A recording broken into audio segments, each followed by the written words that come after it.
tepat di tengah malam saat mereka istirahat, ini tiba-tiba ada yang ngetuk pintu. Dek dek dek dek dek dek dek. Siapa mas itu mas? Siapa mas itu mas? Dek dek dek dek dek dek dek dek. Mereka tinggal ini bisa dikatakan ngontrak tapi di deket-deket perkebunan. Agar apa? Agar tidak dikejar orang, agar tidak diketahui orang. Mas, itu siapa mas? Ini udah tengah malam kayak gini kok. Ketuk-ketuk pintu. Akhirnya Jikin pun bangun. Udah, kamu tetap di kamar. Kamu tetap di kamar. Biar mas yang keluar ngecek. Nah, akhirnya Jikin mengendap-endap ya kan. Dia ini ngintip lewat jendela. Bahwa siapa nih yang ketuk-ketuk pintu tengah malam. Jikin ini ngintip lewat jendela ya kan. Dia menyibakkan tirainya. Ini Jikin melihat apa sih? Ini yang datang siapa? Tamu siapa tengah malam ini? Pada saat Jikin melihat dari jendela ya kan, ke arah luar di depan pintu, Jikin kaget. Ternyata ini makhluk-makhluk kerdil yang dimana Jikin pernah lihat ini di toko-tokonya Juragan Joyo. Ini ada di depan kontrakan Jikin. Jikin langsung bingung kan, lah kok ada di sini? Ngapain mereka di sini?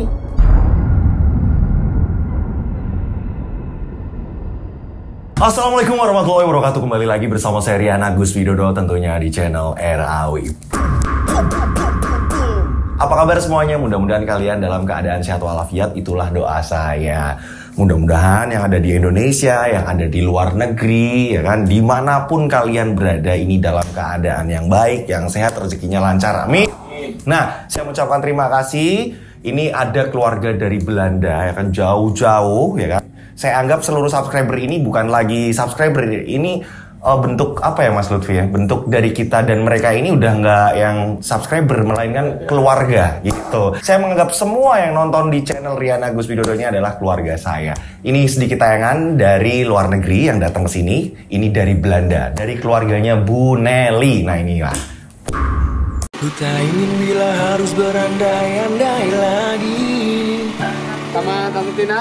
Karena kita Ibu nih, pulang, sudah pulang.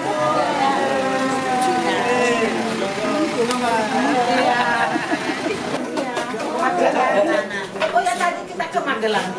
Iya Magelang. Mampir. Mampir wonten gene Pasar Sukori. Jadi daripada balik kula pedal kupeng. Kalau Bu Nelly poso Jawa tahu. Enggak bisa juga. Mari. Sirina. Oh lagi break banget. Spanyol. Bahasa Spanyol. Ada dulu lah tak persen Ya olah. Hati engkaulah yang aku nanti. Dan lihatlah oh bunga. Pakai apaan Bu? Engkaulah yang aku cari.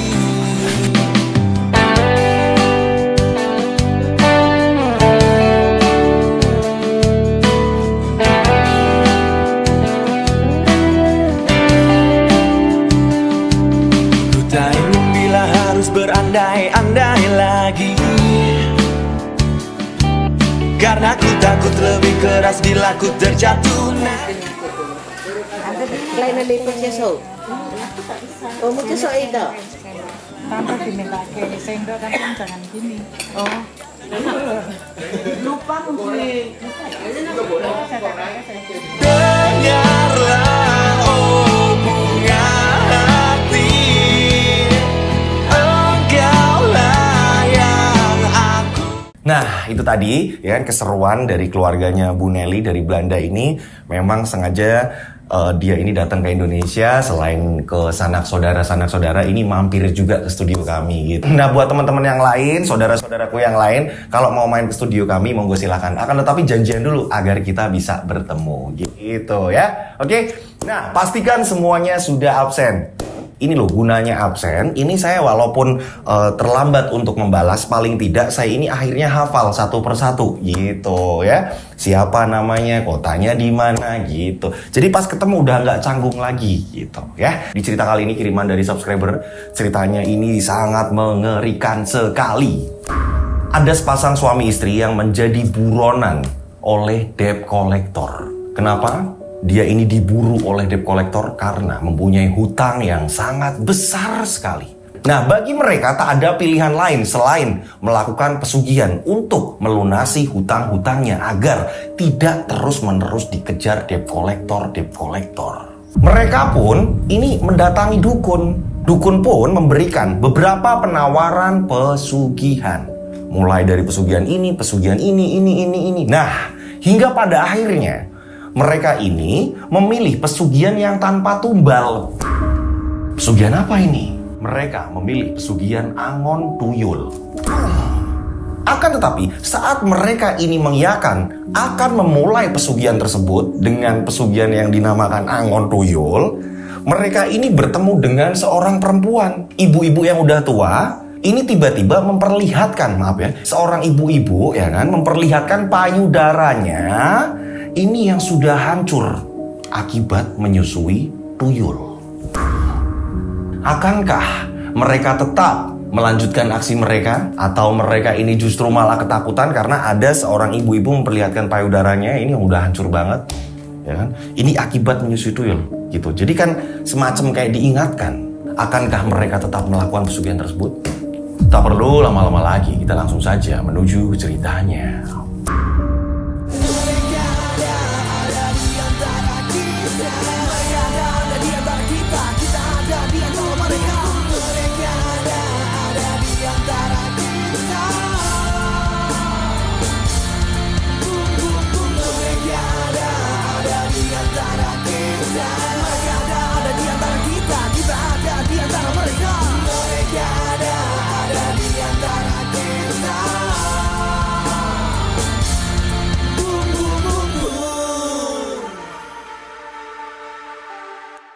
Seperti biasa, nama, tempat, toko semuanya disamarkan untuk keamanan bersama. Sekali lagi, saya mengucapkan banyak terima kasih udah rela menunggu yang sangat lama sekali dan pada akhirnya cerita ini dibawakan. Nah, saya sesuai dengan pengirim cerita ini udah disamarkan semuanya ceritanya.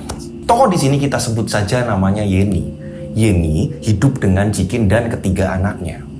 Anaknya ini masih kecil-kecil. Yeni dan Jikin ini mempunyai toko kain yang sangat luar biasa untuk masalah larisnya. Banyak sekali ini orang-orang berdatangan dari luar daerah, ya kan, udah percaya dengan kualitas kain dari tokonya Jikin dan Yeni. Kainnya ini memang lain daripada yang lain ya, maksudnya kualitas kainnya. Mereka ini berani tanding gitu loh. Ini loh, coba dibandingin sama toko-toko lain atau toko kain yang lain. Monggo silahkan. Dan memang dari mulai harga, kualitas kain, ini toko Yeni dan Jikin ini lebih keren. Yang membuat rame dari toko lain gitu, ketika orang belanja kain di tempat mereka, mereka ini sudah mempersiapkan bonus gitu. Entah ini pernak-pernik apa, entah ini mereka membingki sesuatu apa gitu kan. Kayak misalkan ini ada bonus bu, ini bisa dibikin untuk baju, celana, ini loh bu, ada kain-kain ini. Nah ini mereka sudah mempersiapkan bonus gitu. Dapat gelas kadang, dapat piring kadang. Jadi kayak jadi mereka ini sudah mempersiapkan souvenir, hadiah bonus ketika ada orang yang belinya ini memang banyak gitu. Jadi mereka ini tidak pelit akan itu. Tak hanya itu, di lingkungan tempat tinggal mereka ini bener-bener nggak pelit juga. Mereka ini ya kan berbagi sama warga gitu. Ketika ada warga yang kesusahan gitu kan ya, ini Yeni ini menanyakan butuhnya apa-apa, Yeni ini menolong. Begitu juga dengan suaminya si Jikin gitu. Akan tetapi ini perbedaan antara Yeni dan Jikin ini agak berbanding terbalik gitu. Kalau si Jikin suaminya ini lebih kalem. Beda dengan si Yeni, pengen selalu terlihat wow gitu loh. Jadi walaupun membagikan, ini Yeni biar terlihat loh ini loh Mbak Yeni ini orangnya baik. Nah dia suka dipuji seperti itu. Ya walaupun ikhlas, ngasihnya memang ikhlas, tapi dia senang kalau dipuji gitu. Dia nggak mau terlihat hidup sengsara atau dia nggak mau terlihat hidup menderita, nggak mau dia. Jadi ketika ada sesuatu hal yang terjadi atau apa, Yeni ini langsung bergegas ngomong sama suaminya, jangan sampai kita ini lagi dalam masalah atau apa gitu. Langsung ditangani suaminya, lancar lagi. Ditangani suaminya lagi, lancar lagi. Terus menerus. Sehingga membuat toko Yeni dan Jikin ini gampang dikenal orang. Oh, tokonya Mbak Yeni itu loh yang orangnya baik, suka berbagi. Oh, itu loh tokonya Mas Jikin, orangnya yang kalem kayak gini. Nah, berdatangan orang Walaupun kadang memang tujuan ke pasar ini nggak mau beli kain, ketika melewati tokonya Mbak Yeni ini nyapa, Mas Jikin ini nyapa, langsung datang ke situ, ya kan, ngobrol-ngobrol, akhirnya beli.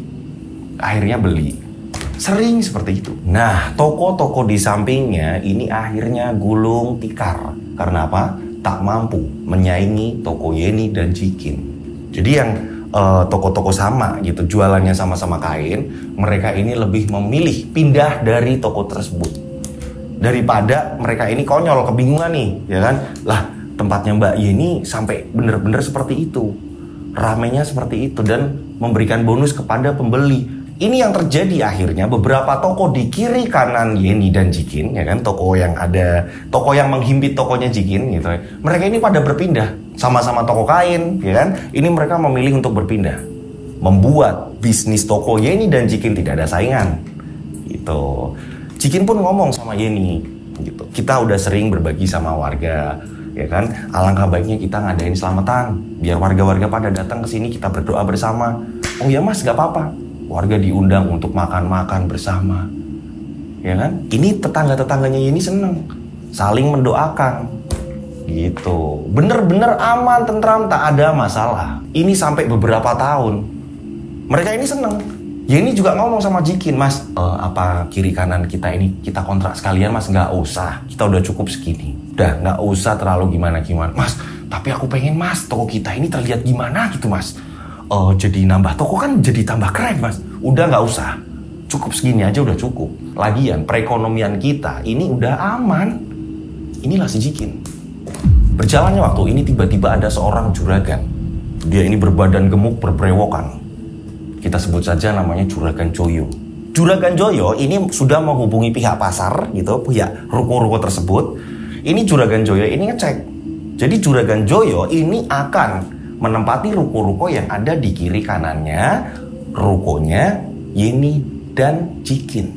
Juragan tersebut ini ternyata ini memilih tidak mau ngontrak, justru malah mau beli ruko tersebut. Dia nggak mau ada tanggungan atau apa tiap bulannya harus bayar sekian-sekian. Dia mau beli ruko-ruko ini, saya beli aja udah, yang kosong-kosong mana lagi. Yeni dan Jikin mendengar itu, Mas, itu dengar-dengar itu seorang juragan ya, Mas. Itu mereka mau buka sesuatu di ruko kiri kanan kita loh, Mas. Udahlah, orang itu ya lebih mengenal kita duluan. Nggak usah takut, pelanggan kita banyak kok. Yeni dan Jikin tidak menghiraukan. Juragan Joyo membeli ruko-ruko yang ada di samping ruko mereka. Nah ternyata Juragan Joyo ini membeli ruko-ruko tersebut yang udah nggak kepake. Ini sekaligus langsung 4 ruko. 4 toko dibeli sama Juragan Joyo. Jikin mulai ada rasa ketakutan nih. Lah ini mau dibeli terus mereka ini mau buka apa? Tapi Jikin yakin, nggak mungkin mereka ini buka toko kain yang sampingnya jualan kain juga. Nggak mungkin mereka ini akan berbuat konyol kayak orang-orang yang udah pada pindah. Otomatis Juragan Joyo ini pasti sudah tanya sama lingkungan terdekat, atau mungkin tanya sama security ini bekas jualan apa-apa. Jikin yakin Juragan Joyo nggak bakalan buka toko kain. Akan tetapi ternyata Jikin dan Yeni ini salah. Justru malah Juragan Joyo ini buka toko kain, bahkan ini lebih lengkap dari tokonya Yeni dan Jikin. Dan yang mengelola ruko-ruko tersebut anaknya Juragan Joyo. Anak-anak Juragan Joyo ini ada 4 ruko, ya kan. Jadi yang di tengah-tengah ini justru malah tempatnya Yeni dan Jikin, ya kan. 2 diantaranya ini sebelah kanan anak-anaknya Joyo gitu kan ya. Sebelah kiri sama 2 ruko lagi ini anaknya Joyo juga. Jadi tokonya Jikin ini dihimpit. Gak tahu kenapa ya kan, saat mereka udah mulai peresmian, mereka ini udah mulai buka dalam hitungan waktu yang sangat bener-bener gak lama gitu kan ya. Ini tiba-tiba toko Jikin dan Yeni ini langsung sepi. Mas, ini gimana Mas? Kok malah orang-orang malah gak belok ke sini Mas? Malah akhirnya ke mereka. Aduh, lah kok bisa? Sedangkan Jikin dan Yeni ini juga punya karyawan. Karyawan-karyawannya pada ngomong, Bu, masa iya Bu? Mereka ini langsung pada pindah ke sana Bu. Padahal mereka ini gak ngasih bonus loh Bu. Toko kita kan selalu ngasih bonus. Ini kenapa orang-orang pada pindahnya ke mereka? Hanya yang kenal Jikin saja, yang bener-bener ngerasa nggak enak ini mau masuk ke tokonya Jikin. Akan tetapi yang nggak kenal Jikin, orang-orang baru segala macam. Ini mereka langsung berpindah ke tokonya anak-anaknya Juragan Joyo. Bener-bener Jikin panik di sini. Apalagi istrinya, si Yeni, yang gaya hidupnya ini selalu pengen terlihat wow. Walaupun memang nggak pelit, tapi pengen terlihat yang wah, aku ini loh sukses dan aku ini sering membagi ini itu. Nah, Yeni kepikiran ini, Mas ini gimana kalau terus-terusan kayak gini kita bisa hancur. Dan ternyata terjadi juga. Ketakutan Yeni dan Jikin ini menjadi kenyataan. Toko Yeni dan Jikin mengalami sepi. Nggak ada pembeli sama sekali hingga 2 minggu. 2 minggu berturut-turut. Sama sekali nggak ada orang yang datang membeli. Karyawan ini dipaksa sama si Jikin, kamu kalau ada pembeli atau apa dipanggil. Bisa Pak dipanggil. Iya Pak, kami sudah melakukan itu Pak. Akan tetapi memang mereka ini hanya lewat-lewat saja. Aneh. Ini yang membuat terus-menerus ya kan, akhirnya Jikin satu persatu ini karyawan mulai dikurangi. Karena apa? Ini untuk menggajinya mereka bingung. Mas ini gimana Mas? Kita ini banyak karyawan dan kita bingung untuk menggaji mereka Mas. Ya udah, kita kurangi karyawan. Dikurangilah karyawan beberapa. Dan bener-bener ini tokonya Jikin terlihat bener-bener kayak meredup. Pada suatu ketika Jikin ini bertemu dengan sahabatnya, kita sebut saja namanya Prapto. Jikin bertemu dengan Prapto pada saat itu Jikin ini sedang ngopi gitu, sedang ngopi di angkringan. Jarang sekali Jikin ngopi di angkringan. Prapto ini jajan di situ juga, akhirnya ketemu, jumpa. Prapto ngomong sama Jikin, Kin, Mas, gimana kabar kamu? Cerita ngobrol-ngobrol. Prapto pun ngomong, gimana toko kamu? Wah, kayak gini Mas, mengalami kesusahan aku Mas. Iya, aku lihat kok ada yang aneh di toko kamu, kemarin aku lewat. Kok toko kamu ini kayak gelap ya auranya? Gelap Mas, maksudnya? Iya, ya maaf ya, pokoknya ada yang aneh sih menurut saya. Prapto mengatakan seperti itu. Ah, itu cuma perasaan Mas saja. Aman kok, aman. Oh ya wis. Akhirnya Jikin pun pergi. Dia ini sedang sedih, tiba-tiba ada yang mengatakan seperti itu. Ini menurut Jikin ini kayak, lah kok ngomongnya kayak gini? Aku ini pusing, ini pengen refresh, kok tiba-tiba ada orang yang ngomong auranya gelap. Jikin meninggalkan Prapto. Hingga pada akhirnya mereka ini berembuk nih, Mas ini gimana? Dek gini aja, gimana kalau kita banting harga? Udah, daripada ini kain nggak laku-laku, yang ada kita ini kalah terus sama mereka-mereka ini. Motif-motif kain yang baru segala macam udah bermunculan, jangan sampai kita terlambat. Mau nggak mau, kita harus menjual ya kan dengan harga yang sesuai kita ini ngambil. Mereka jual tanpa mengambil untung. Ini semua ya kan mereka lakukan agar kain-kain yang ada di toko mereka ini cepat keluar dan mereka langsung mengganti dengan yang baru agar tidak ketinggalan model atau motif. Mereka pun menjual ini dengan harga sengambilnya mereka. Sempat mereka ini akhirnya didatangi orang-orang gitu. Nggak tahu kenapa ya kan. Ini anak-anak Juragan Joyo, mereka ini justru malah menaikkan harga. Harusnya ini ada keuntungan kan di Yeni dan Jikin. Mereka ini jual ini tanpa bonus bla bla bla dan menaikkan harga. Selisih harganya ini ya walaupun sedikit, mereka ini lebih menaikkan. Dek, ini kan keuntungan buat kita. Mereka ini tambah menaikkan harga kok. Akan tetapi ya kan, ini ketika barang mereka ini sudah mulai habis, ketika mereka mau ngambil barang baru, ternyata barang baru ya kan, kain-kain motif baru udah mulai naik. Kebingunganlah mereka, yang membuat akhirnya mereka hanya mengambil sedikit, gak bisa banyak, dan gak bisa banyak pilihan. Lah ternyata udah pada naik di harga-harga. Kebingunganlah mereka. Apalagi si Yeni yang biasanya dia ini pengen selalu terlihat wow. Panik mereka. Nah, hingga pada akhirnya mau nggak mau, agar mereka ini tidak ada tanggungan, mereka ini memberhentikan karyawan-karyawannya. Nah, berapa karyawan yang ada ini kan udah pernah diberhentikan. Kini sisa karyawan berapa, ini sudah diberhentikan semua. Akhirnya mereka ini sama sekali tidak memiliki karyawan. Hanya dikelola mereka berdua. Bener-bener kacau. Semenjak itu, ya kan, mereka ini barang baru akan tetapi hanya itu-itu saja pilihannya. Sementara anak-anaknya Juragan Joyo ini terus berkembang. Salah deh, salah kita ini. berjalannya waktu, mereka ini tambah kacau. Hingga pada akhirnya mereka memberanikan diri untuk meminjam uang kepada rentenir-rentenir yang memang mereka ini udah terkenal ya. Ini udah ngeri gitu, udah ngeri. Mereka punya anak buah untuk menagih segala macam, akan tapi nggak ada jalan lain selain rentenir itu. Tidak ada jaminan, ya kan, gampang sekali untuk pinjemnya, akan tetapi ngeri ya, untuk bunga dan lain-lain. Jikin dan Yeni tidak peduli. Udah, kita pinjam aja nggak apa-apa. Lagian kita ini masih punya toko. Udah, percaya diri aja. Kita bakal bisa naik lagi. Ya mas, aku udah malu mas sama tetangga. Iya udah. Mas yakin kita bisa. Mas yakin kita bisa bersaing dengan mereka-mereka ini yang ada di kiri kanan kita. Mereka membelanjakan kain-kain. Kan mereka membelanjakan kain-kain tanpa adanya karyawan. Mereka jual sendiri apa-apa sendiri. Serba sendiri. Dan mereka lebih sakit hati ketika beberapa hari kemudian melihat karyawan-karyawan mereka yang sudah mereka pecat, mereka ini justru malah ini diterima di anak-anaknya Juragan Joyo. Otomatis nih, dengan begitu kan pasti membocorkan rahasia-rahasia ngambilnya bahan di mana, gitu kan? Ini yang membuat Jikin dan Yeni kesal.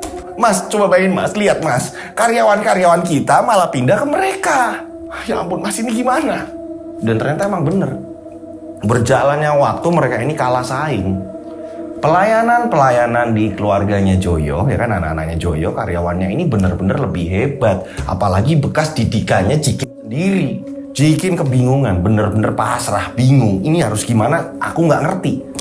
Hingga pada akhirnya tibalah penagihan utang. Karena tidak bisa membayar. Mau nggak mau pelan-pelan mulai dijual dengan harga yang sangat rendah sekali. Sempat rame, berebut orang-orang. Akan tetapi ini nggak ada untungnya. Hanya untuk membayar hutang. Itu pun, ya kan, ini belum lunas. Hutangnya ini banyak. Nah, setelah Jikin menyelidiki, ternyata Juragan Joyo ini memiliki saudara-saudara yang memang mengelola pabrik-pabrik kain. Sangat mudah sekali Juragan Joyo ini, ya, ini untuk ngedrop barang, ngedrop kain. Nah, anak-anaknya yang mengelola. Nah, debt collector, ya kan, para penagih hutang mulai datang. Mulai datang ke mereka, menagih hutang segala macam. Jikin mulai beralasan, ya kan, iya nanti saya bayar di tanggal sekian. Loh, kita udah nunggu udah lama loh. Kamu alasan ini, ya kan, kita datang lagi ke sini, kamu alasan lagi, ini mau gimana? Rencana mau dibayar kapan? Banyak penagih datang, mereka kebingungan. Belum lagi pemilik ruko, karena mereka ini sebenarnya ini ngontrak. Bukan seperti Juragan Joyo. Lebih memilih untuk membeli ruko-ruko daripada ngontrak. Jikin tambah kebingungan ketika pemilik kontrakan yang Jikin pakai, ya kan, ruko yang Jikin pakai datang. Ini kita mau naikin ya harga sewanya. Per tahunnya jadi sekian. Jikin tambah bingung. Ya, konyol ini kita. Kalau tetap buka, konyol ini kita. Tambah bingung lagi, tertekan hidupnya. Dan terus menerus hidupnya ini dicecar sama debt collector yang menagih hutang itu tersebut. Bunga terus berjalan. Mereka kebingungan. Hutang saja mereka nggak lunas, bunga terus berjalan. Hingga pada akhirnya Yeni dan Jikin ini mereka bersepakat. Udahlah mas, aku daripada malu kayak gini segala macam, orang-orang udah tahuan, mending kita sudahi aja mas. Nanti kita harus cari uang lagi dan yang lebih cepat dari ini mas. Ngeri kita. Yakin kamu ngomong seperti itu? Iya mas. Lah gimana lagi mas? Aku malu mas. Kalau setiap orang datang ke rumah kita nagih, orang datang ke ruko kita nagih, aku malu mas. Nah, Yeni ini memang seperti itu, gengsinya luar biasa. Jadi kalau ada penagih datang atau apa, Yeni ketakutan. Dia ini malu. Terus gimana? Yakin kita ini mau melelang semuanya dengan harga murah? Iya mas, gak ada pilihan lain. Pada akhirnya dijual murah. Daripada mereka konyol, mereka akhirnya ya kan mengosongkan ruko dan mengembalikan kepada pemilik kontrakan ruko tersebut. Kita tidak melanjutkan lagi bu, maaf, terpaksa tutup. Itu pun ya kan mereka masih meninggalkan hutang-hutang. Belum lagi kreditan-kreditan yang pernah mereka ambil. Ini membuat mereka ini kebingungan. Nah, hasil penjualan sisa kain yang ada ini bener-bener nggak cukup. Hanya beberapa bunga-bunga saja yang bisa dibayarkan. Hutangnya ini masih jalan. Kebingungan lah mereka. Nah, ini hanya hitungan berapa minggu ya kan, Jikin dan Yeni kaget. Kagetnya kenapa? Ruko yang bekas dikontrak sama Jikin, ya kan, Jikin kan nggak bisa membeli nih ya kan, memang dulu dia di situ kontrak gitu. Ini justru malah dibeli sama Juragan Joyo. Dibeli, bukan dikontrak, dibeli.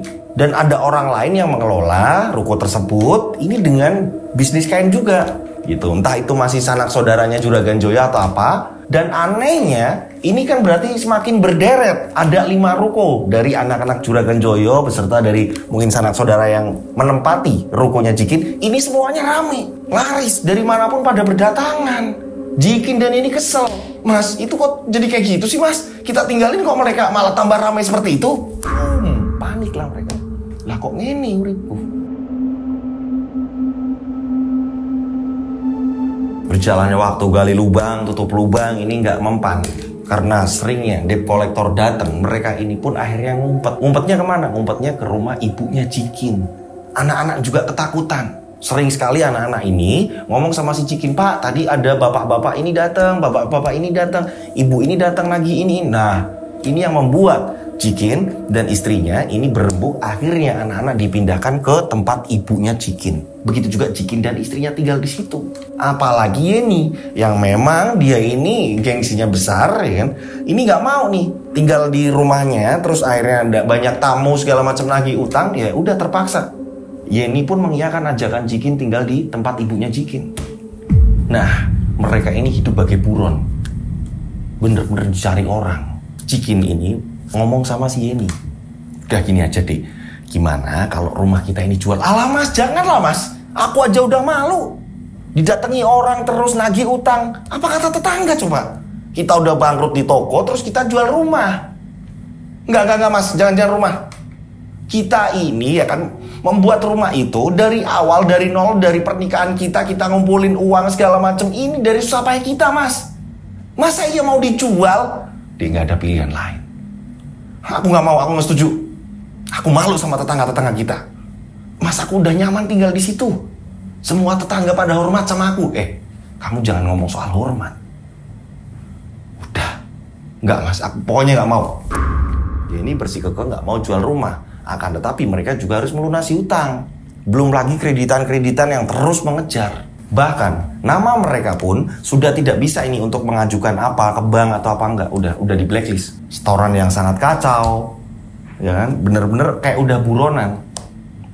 Nah, hingga pada suatu ketika ibunya Jikin ini ngomong sama Jikin. Ketika Jikin dan Yeni ini entah dari mana gitu kan ya, ibunya Jikin ngomong, nah tadi ada satu mobil kesini, ada orang 4 besar-besar, badannya ini besar-besar, ibu ini takut. Loh, ada apa bu? Mereka ini datang mau menagih utang. Katanya kamu ini punya utang banyak.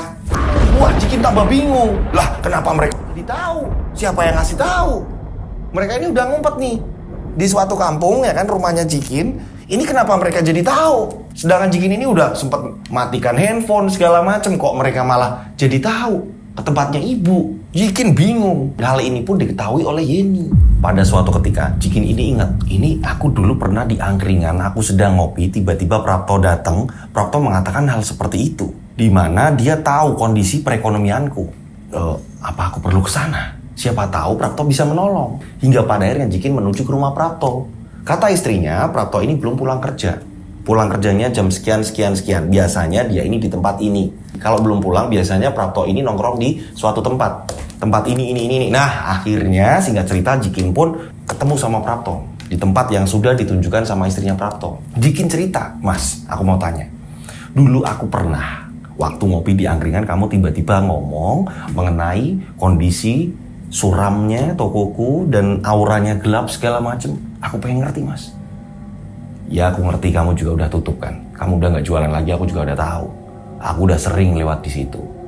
Ya, aku sebagai teman sih prihatin aja. Mas, terus aku harus gimana mas? Terus terang, aku ini ngumpet-ngumpet mas. Aku ke rumahmu aja pakai jaket, helm, ini gak tak lepas ketika aku nanyain kamu di mana. Tolong mas, aku ini bingung harus gimana lagi. Jadi gini, aku punya ya orang yang memang aku percaya dan ngasih tahu aku tentang hal-hal seperti itu, tapi hanya bisa ngeliat aja. Dimana ada warung yang menggunakan sesuatu, ya kan, yang berhubungan dengan goib. Ada toko yang menggunakan sesuatu yang berhubungan dengan goib, toko itu menjadi laris. Ini bisa terlihat. Maksudnya gimana mas? Ayo, kalau kamu mau tak antar aku. Singkat cerita, Prapto pun mengantar ke suatu tempat. Jadi Prapto ini ada orang kepercayaan, kita sebut saja namanya Om Nandar. Jadi abang-abangannya Prapto, Om Nandar ngasih tahu bahwa rukonya Jikin udah jelas-jelas dibikin sepi sama kiri kanan toko-tokonya. Karena Jikin ini awalnya nggak percaya gitu, jadi menolak gitu. Nggak mungkin Om, toko saya ini udah banyak pelanggan, nggak mungkin saya ini kecolongan pelanggan. Tapi ada yang aneh aja. Nah itu keanehannya. Nah Jikin yang nggak percaya, akhirnya Om Nandar tadi memberikan sesuatu kepada Prapto. Toh nanti ini ya dipegang Jikin, tapi kamu ikut ngelihat ya, kamu ikut membantu dia. Maksudnya apa ini? Ternyata tengah malam Jikin dan Prapto mereka ini berdiri menghadap ke seluruh deretan toko-toko yang ada di situ, di mana ada salah satu bekas tokonya Jikin. Tengah malam ini Prapto menggenggam sesuatu tadi ya kan, benda yang dari Om Nandar. Nah Prapto ini memegang lehernya Jikin. Prapto ngomong sama si Jikin, apa yang kamu lihat itulah yang terjadi. Nah tiba-tiba ya kan, ini saat Jikin ya kan dipegang lehernya sama si Prapto ya kan, Jikin langsung muntah. Mas cukup, mengatakan cukup. Jikin muntah. Apa yang kamu lihat Kin? Apa? Cukup mas. Nah si Jikin ini cerita, mas cukup mas, aku nggak kuat mas, aku nggak kuat. Apa yang kamu lihat? Apa? Benar nggak? Iya mas. Jikin kaget ketika ruko-ruko yang dilihat Jikin ini banyak makhluk-makhluk kerdil ya kan, perutnya buncit ya kan, ini mengeluarkan banyak air liur, nggak tahu ini itu makhluk apa. Jikin juga baru melihatnya. Ini seolah ya kan makhluk-makhluk kerdil tadi ini menjaga ruko-ruko tersebut. Nah itu mereka menggunakan sesuatu. Apa yang kamu lihat benar. Akan tetapi orang-orang ini melihatnya ruko-ruko mereka ini laris, ruko-ruko mereka ini menarik, yang menjadikan mereka ini berdatangan. Nah pada saat itu ada salah satu ruko yang di tengah itu punya kamu, yang pernah ditempati kamu. Ini ruko kamu ini suram bagi mereka. Ini nggak menarik bagi mereka sehingga membuat warga-warga ini nggak mau mampir ke ruko kamu. Kamu kalah.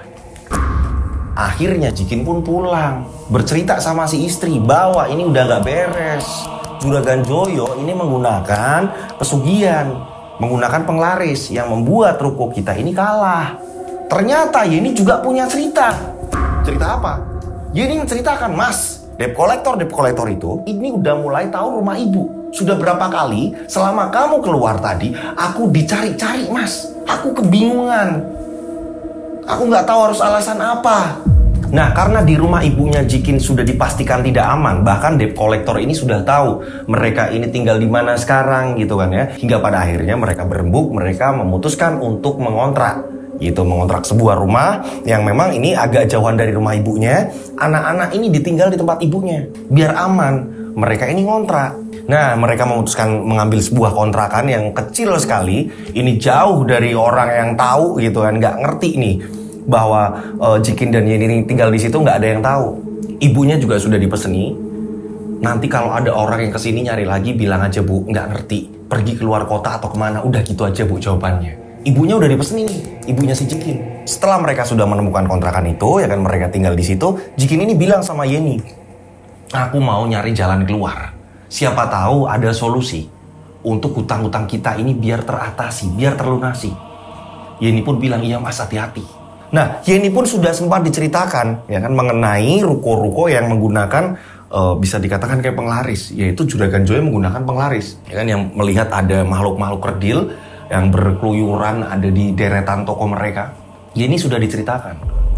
Singkat cerita, berapa minggu sudah mereka tinggal di situ, sama sekali belum ada jalan keluar. Pada suatu malam Jikin pulang, Jikin cerita sama Yeni bahwa belum ada jalan keluar. Nah, Yeni ini cerita sama si Jikin, mas, tahu nggak sih mas, tadi siang selama kamu pergi ada tetangga yang ngomong sama saya mas. Ngomong apa? Katanya berkali-kali ada orang yang ya bisa dikatakan kayak misterius gitu nanyain mas, ada orang kontrak baru nggak daerah sini?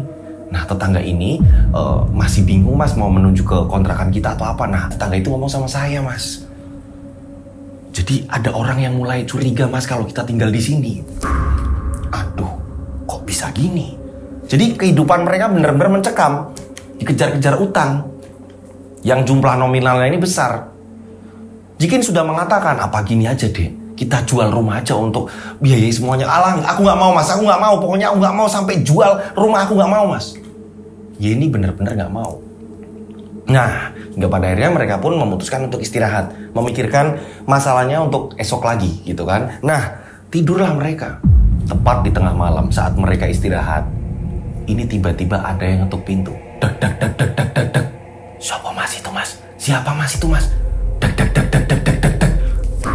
Mereka tinggal ini bisa dikatakan ngontrak tapi di dekat-dekat perkebunan.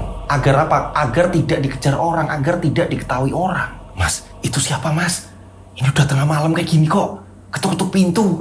Akhirnya Jikin pun bangun. Udah, kamu tetap di kamar. Kamu tetap di kamar. Biar mas yang keluar ngecek. Akhirnya Jikin mengendap-endap ya kan. Dia ini ngintip lewat jendela. Bahwa siapa nih yang ketuk-ketuk pintu tengah malam. Jikin ini ngintip lewat jendela ya kan. Dia menyibakkan tirainya. Ini Jikin melihat apa sih? Ini yang datang siapa? Tamu siapa tengah malam ini? Pada saat Jikin melihat dari jendela, ya kan, ke arah luar di depan pintu, Jikin kaget. Ternyata ini makhluk-makhluk kerdil yang dimana Jikin pernah lihat ini di toko-tokonya Juragan Joyo. Ini ada di depan kontrakan Jikin. Jikin langsung bingung kan, lah kok ada di sini? Ngapain mereka di sini? Jikin saking keselnya, pengen ngusir makhluk-makhluk itu, Jikin langsung membuka pintu. Cekrek. Pada saat Jikin membuka pintu, makhluk-makhluk tadi udah lenyap, hilang. Jikin langsung buru-buru menutup pintu, Jikin kembali lagi ke kamar dengan ngos-ngosan. Yeni pun tanya sama Jikin, kenapa mas? Aneh aja deh, aku sampai mual aku perutnya. Aku mau muntah di bawahnya. Iya kenapa? Apa yang aku lihat di ruko-ruko Juragan Joyo, ini ada di depan rumah kita, ini ada di depan kontrakan kita. Lah kok bisa mas? Apa Juragan Joyo itu pengen menyalakai kita mas? Mas gak ngerti, ada yang gak beres deh. Ada yang gak beres. Nah, keesokan harinya Jikin pergi menemui Prapto. Jikin menceritakan apa kejadian yang dialami oleh Jikin. Prapto pun langsung mengantar ke tempatnya Om Nandar, itu orang kepercayaannya Prapto. Dan Om Nandar pun mengatakan, saya bisa melindungi teror tersebut, akan tetapi untuk urusan yang lainnya saya angkat tangan. Om Nandar akhirnya memberikan sesuatu untuk ditaruh di kontrakan. Dan memang setelah sesuatu benda ditaruh di depan kontrakan, ini makhluk-makhluk kerdil tadi ini nggak berkeluyuran. Ini udah nggak berdatangan di kontrakannya Jikin. Akan tetapi ini jalan keluar belum ada. Hingga pada akhirnya Jikin pun ngomong sama Prapto. Terang-terangan nih, ngomong terang-terangan. Aku udah berembuk sama istri mas. Nggak ada jalan lain selain pesugihan. Pesugihan? Kamu mau lakukan pesugihan? Gak ada jalan lain mas. Masa iya aku hidup ini sama istri ini diteror terus menerus sama utang mas? Kita gak tenang mas hidup mas. Ya udah kamu ngomong sendiri aja sama Om Nandar. Kalau masalah itu saya yakin kok susah untuk Om Nandar ini menolong. Karena Om Nandar ini hanya sebatas dia ini melindungi dari hal gaib, bukan untuk pesugihan. Tapi coba saja selama saya ikut beliau ini belum pernah menolong orang terus mengarahkan ke pesugihan. Iya mas, tolonglah mas, nggak ada jalan lain. Nah, sama istri nih datang akhirnya ke tempat Om Nandar, ditemenin sama si Prapto. Dan ternyata benar, Om Nandar ini benar-benar langsung menolak. Maaf, aku nggak bisa untuk mengenai kalian pengen pesugihan, untuk melunasi utang-utang kalian, aku nggak bisa nolong. Kalau masalah kalian ini kena serangan gaib atau apa segala macam, atas izin Tuhan, atas kehendak Tuhan, hanya itu yang bisa saya lakukan. Selebihnya untuk masalah pesugihan dan yang lain-lain saya angkat tangan, kata Om Nandar. Tapi kalau kalian mau nekat melakukan hal seperti itu, saya ini hanya bisa mengarahkan. Saya tahu banyak orang mendatangi tempat tersebut. Cuma saran saya, mending jangan. Tapi terserah kalian. Balik lagi terserah kalian. Jadi ada satu kota di mana di situ ada perkampungan namanya ini. Kamu temui dukun itu namanya ini. Kalau saya berseberangan, terus terang saya berseberangan. Dan saya ini sebenarnya melarang, tapi terserah kalian. Kalau kalian mau tetap nekat datang ke sana ya monggo. Agak jauh memang tempatnya, tapi kalau kalian mau nekat datang ke sana ya monggo. Karena mereka nggak ada pilihan lain untuk melunasi hutang selain percepatan dari pesugihan gitu, mereka ini nggak ada pilihan lain, akhirnya mereka menuju ke lokasi tersebut yang memang jauh sekali. Mereka pun akhirnya nekat mendatangi tempat tersebut. Ini tanya kiri kanan orang terus menerus sampai pada akhirnya mereka ini sampai, ini arahnya ini deket-deket lereng gunung, kaki gunung. Hawanya juga udah dingin di situ. Mereka tanya sama orang dan ditunjukkanlah rumah paling ujung. Ya kan? Mereka datang, ketemulah sama seorang dukun. Nah, setelah mereka sampai, mereka pun mengutarakan apa yang terjadi dengan mereka, menceritakan apa yang dialami mereka. Setiap harinya mereka dikejar-kejar utang. Mereka ini ngomong sama dukun tersebut, "Mbah, saya ini harus gimana dan saya siap melakoni pesugihan apa saja, Mbah. Saya pengen, Mbah. Saya ini pengen seperti ini, saya pengen seperti ini, saya pengen lebih jaya lagi. Saya nggak ketakutan ketika kedatangan orang. Kami kebingungan, Mbah." Nah, pada saat itu Mbah Dukun itu menawarkan beberapa pesugihan. Ini ada pesugihan ini, nanti tumbalnya seperti ini. Nah, ini yang satunya ada pesugihan ini. Ini yang pesugihan ini tumbalnya nanti kayak gini. Diterangin semua sama Mbah Dukun itu. "Ah, Mbah, kenapa semuanya harus dengan nyawa sih, Mbah? Menukarnya, Mbah?" Jadi semua pesugihan yang disebutkan sama Mbah Dukun tadi, ini semua resikonya, ini harus ada tumbal nyawa yang harus dikorbankan. "Dek, kayaknya mending gak usah, Dek. Lawang nyawa semua kok, Dek. Mas, tapi gimana lagi, Mas? Aku bingung, Mas. Setiap hari aku itu ketakutan, bingung. Datangan orang lagi utang. Aku bingung, Mas." "Iya, tapi kayaknya kita salah, Dek. Dah, gimana? Kalian pengen pesugihan yang mana? Mbah, kalau boleh, yang tidak menggunakan tumbal nyawa ada nggak, Mbah, kira-kira?" "Ada. Namanya Angon Tuyul." "Apa, Mbah? Angon Tuyul?" "Jadi nanti tuyul yang saya berikan ke kalian ini nanti akan menghisap darah dari istri." "Mbah, nah di sini ya ini sempat ketakutan." "Iya, lewat tuyul itu menyusu sama kamu."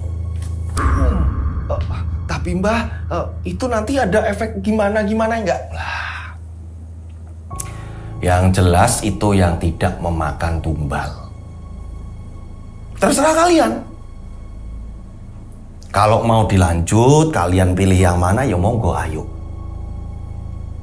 Saya di sini hanya menolong sebisa saya." "Mas, Dek, mending gak usah. Mas, tapi gimana lagi, Mas? Aku juga pengen mengembalikan kekayaan kita, Mas. Ayolah, Mas. Gak apa-apa, Mas. Aku mau kok, Mas. Gak apa-apa. Bah, tapi gak makan nyawa atau apa kan, Bah?" "Enggak, kalau ini enggak. Ini cukup kamu mau gak menyusui tuyul tersebut."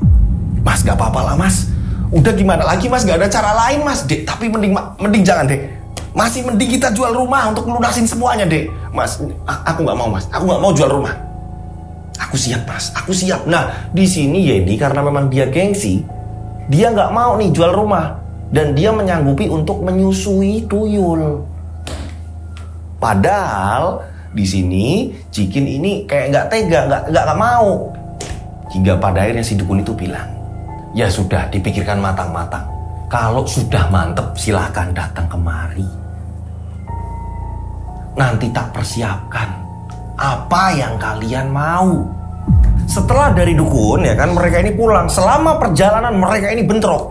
"Mas, ayolah, Mas. Aku tetap mau, Mas. Ayo, aku mau melakukan pesugihan itu, Mas." "Dek, aku nggak mau. Pokoknya aku nggak mau." Nah, ini mereka bentrok terus menerus sampai mereka ini sampai rumah.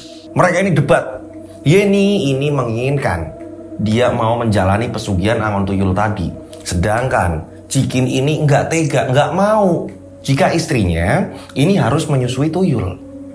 Terus mereka ini debat hingga pada akhirnya sampai mereka ini pergi lagi kemana, nyari solusi ya kan, balik lagi malamnya. Hingga pada malam hari ini ada tetangga yang datang. Assalamualaikum. Dibukain lah sama Yeni. Ternyata ini tetangga, ya kan. Tetangga ngomong, "Mbak, nuwun sewu, Mbak, saya mau ngasih tahu tadi ada tamu yang nyari Mbak Yeni sama Mas Jikin. Saya nggak ngerti soalnya Mbak sama Mas Jikin ini kan lagi di luar. Saya nggak ngerti, makanya tamu itu akan datang lagi. Saya nggak ngerti ada maksud apa ya, Mbak. Soalnya mereka ini kayak galak-galak banget, Mbak." Yeni sama Jikin saling pandang. Udah jelas ini penagih udah sampai tahu sudah mencium kita ini ada di sini. Oh ya mbak, makasih ya mbak. Nah, lain kali kalau pas ketemu kayak gitu jangan langsung dikasih tahu mbak tempat saya mbak. Bilang saja nggak ngerti atau apa gitu ya mbak. Loh kenapa mbak? Iya pokoknya itu ada orang yang nggak jelas pengen jahatin kita mbak. Ini bilang seperti itu. Nah mereka berpikir nih, ya kan, ini harus gimana? Kita udah kecium kalau kita ini tinggal di sini. Masa iya kita pindah kontrakan lagi? Dan dia ini ngotot, mas tetep nggak ada pilihan lain selain angon tuyul. Aku mau ngelakuin itu mas.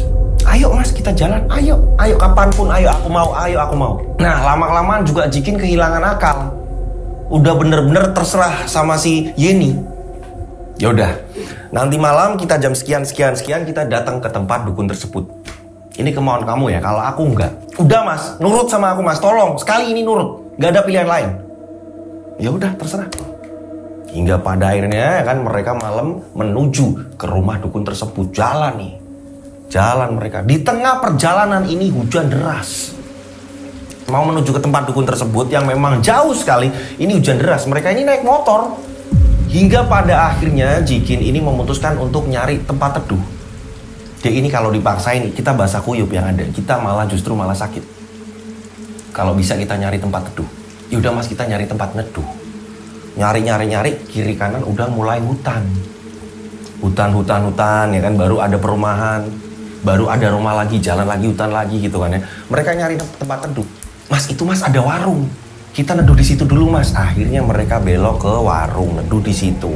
Nah kebetulan warung ini justru malah mau tutup karena posisinya ini udah kurang lebih jam 9 malam. Assalamualaikum bu, masih buka nggak ya bu? Kita mau numpang neduh bu. Oh iya mbak, nggak apa-apa mas, tapi kalau kita cuma neduh aja nggak enak mas. Kita jajan-jajan apa mas, nggak enak sama ibu warungnya mas. Oh ya udah kalau gitu ayo kita masuk. Bu kalau kita pesen makan atau minum atau apa ada nggak bu? Maaf mas mbak, kalau makan udah nggak ada, adanya ya mie rebus kalau mau, cuma kalau minum ada. Gimana? Oh ya udah bu, pesen teh hangat manis aja bu, 2 bu. Agak panas ya bu, soalnya dingin bu. Ya silakan. Disuruh masuklah mereka berdua sama ibu-ibu pedagang warung itu. Dan memang warung itu ini nyambung sama rumah tempat tinggal si pemilik warung tadi. Jadi warungnya ini ada di depan rumah. Setelah itu ibu itu menyajikan teh manis panas gitu. Ini mbak silahkan mbak. Bu maaf ya bu, kami sekalian neduh di sini. Iya nggak apa-apa. Tapi memang udah jam tutup ya. Jadi memang sebagian sudah saya tutup. Hanya tinggal pintu depan saja yang belum. Nggak apa-apa kan? Nggak apa-apa bu, nggak apa-apa. Yang penting kami diperbolehkan neduh di sini. Iya nggak apa-apa mbak. Saya tinggal dulu ya ke dalam. Nah ibu tadi ini masuk ke kamar. Jadi warung itu memang ada suatu ruangan yang dibentuk kayak kamar. Entah ini untuk tempat tidur atau apa. Yang jelas di situ ada ruangan. Nah memang belakang warung itu ini rumah tinggal ibu pemilik warung tadi. Saat mereka ini ditinggal sama ibu pemilik warung tadi, Jikin ini mengingatkan. Karena hujan ini semakin deras, obrolan mereka keras, ya kan, kenceng. Dek, sepertinya ini pertanda, hujan ini pertanda agar kita tidak melanjutkan proses pesugihan angon tuyul ini dek. Mending setelah ini reda kita pulang, udah. Gak tahu kenapa mas ini feelingnya gak enak. Mas, kita ini sudah setengah perjalanan, kita harus terus lanjut mas. Aku siap kok mas, aku siap menyusui tuyul, aku siap. Asalkan hutang-hutang kita ini lunas. Aku siap mas, kalau kita ini angon tuyul, aku siap mas. Mereka terus debat. Terus debat hingga pada akhirnya tiba-tiba pemilik warung tadi keluar. Maaf boleh saya ikut bicara? Maaf loh ya, ini bukan ranahnya ibu, tapi ibu cuma sedikit mau mengingatkan. Maaf, kalian ini sedang bicara apa ya? Enggak bu, kami sedang biasa bu bicara. Soalnya ibu tadi dengar kok kalian ini membicarakan soal angon tuyul. Ibu ini ternyata dengar, pemilik warung ini dengar. Iya bu, kami ini terlilit hutang. Kami bingung gak ada jalan keluar. Kami sudah ngumpet ke sana kemari sampai kami itu bingung bu. Di mana kami berada? Debt collector ini udah mulai tahu bu. Kami bingung, hutang kami ini di mana-mana bu. Kami dulu punya toko dan sekarang udah ludes, Bu. Karena persaingan yang sangat ketat sekali, Bu.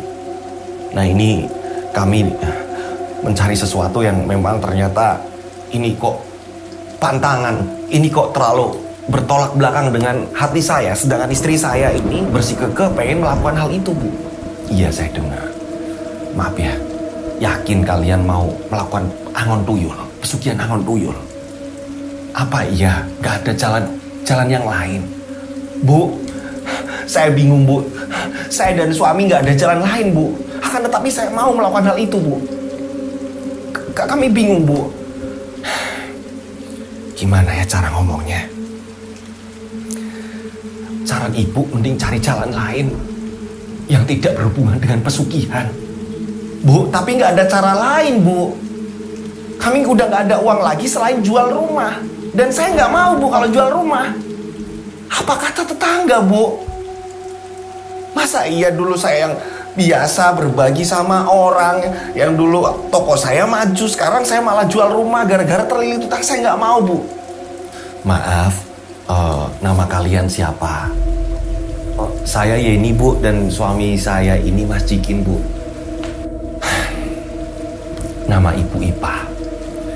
Sepertinya kalau Ibu mendengar orang mau melakukan pesugihan, apalagi pesugihan angon tuyul, jika Ibu tidak mengingatkan, sepertinya kok Ibu jahat. Bukan Ibu ini melarang kalian, karena ini semua keputusan ada di tangan kalian. Cuma Ibu ini terkesan kayak Ibu ini tidak peduli sama sesama. Ibu hanya mau mengingatkan kalau itu perbuatan yang benar-benar sangat merugikan kalian. Mungkin tidak saat ini, tapi di kemudian hari kalian bakalan menyesal. Bu, tapi gimana lagi, Bu, gak ada jalan lain. Nak Yeni, nuwun sewu, bisa ikut Ibu ke kamar sebentar. Ibu mau menunjukkan sesuatu. Mas, maksudnya gimana? Ya udah, ikut Ibu aja. Lagian Mas di sini. Akhirnya Yeni diajak sama Bu Ipah, pemilik warung tadi. Diajak ke ruangannya Bu Ipah. Tak lama kemudian Yeni ini menjerit. Bu, ya ampun, masa seperti itu, Bu? Terdengar dari luar. Jikin mendengarnya. Ada apa ini? Tak lama kemudian mereka keluar. Mas, ya ampun. Sepertinya kita mending. Nah, Mas bilang juga apa? Ini ada apa? Nah, Bu Ipah ini sembari membetulkan bajunya. Apa yang Yeni lihat itu efek dari Ibu pernah yang namanya angon tuyul. Ternyata Bu Ipah ini pernah melakukan pesugihan angon tuyul. Sampai setua ini Ibu masih merasakan betapa sakitnya. Merasakan di dada Ibu seperti ini. Bekas luka ini terus sakit menjalar. Dan Ibu nggak tahu kapan sembuhnya. Sedangkan Ibu ini sudah tidak lagi menjalani angon tuyul tadi. Nah, Yeni pun menceritakan kepada suaminya jika Yeni melihat payudara dari Bu Ipah ini, ya kan, ini bekas lukanya ini sangat mengerikan. Kalian ingin tahu cerita apa yang Ibu alami sampai payudara Ibu seperti ini? Kalian pengen tahu betapa mengerikannya Ibu ini angon tuyul? Sampai Ibu ini terlepas, Ibu masih merasakan sakit yang luar biasa. Nah, mereka berdua penasaran.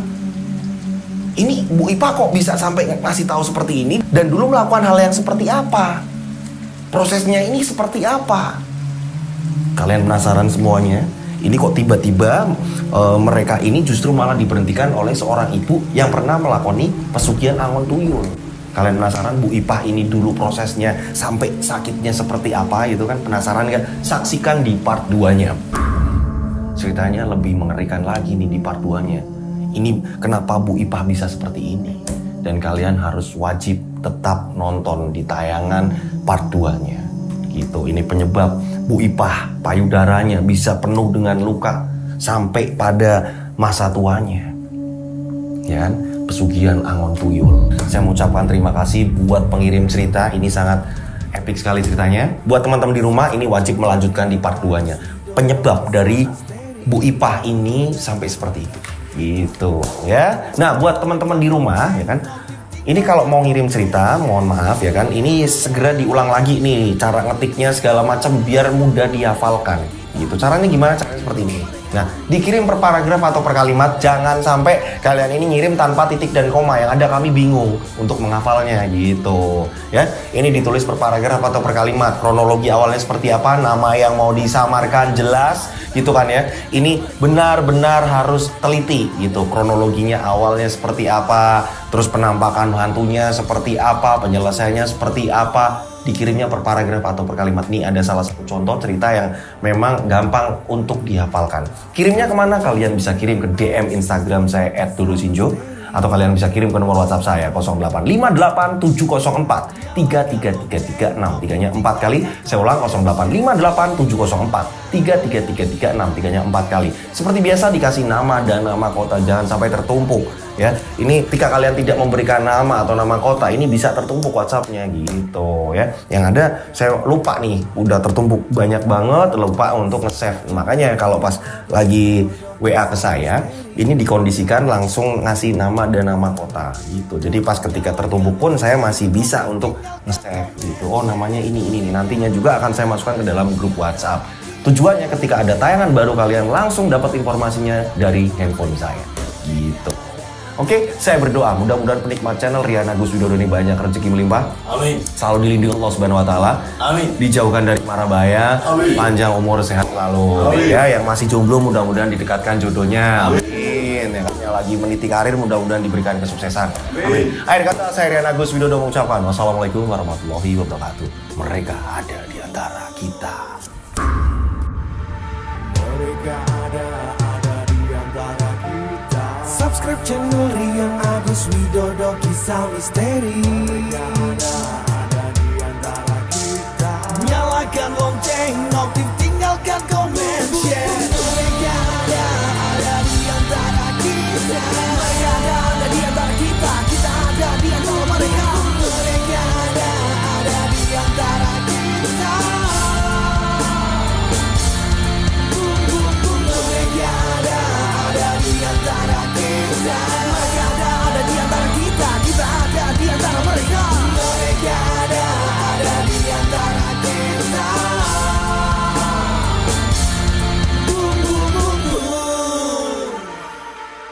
Mereka ada di antara kita. Subscribe channel Rian Agus Widodo, kisah misteri. Mereka ada di antara kita. Nyalakan lonceng, notif, tinggalkan komen, share.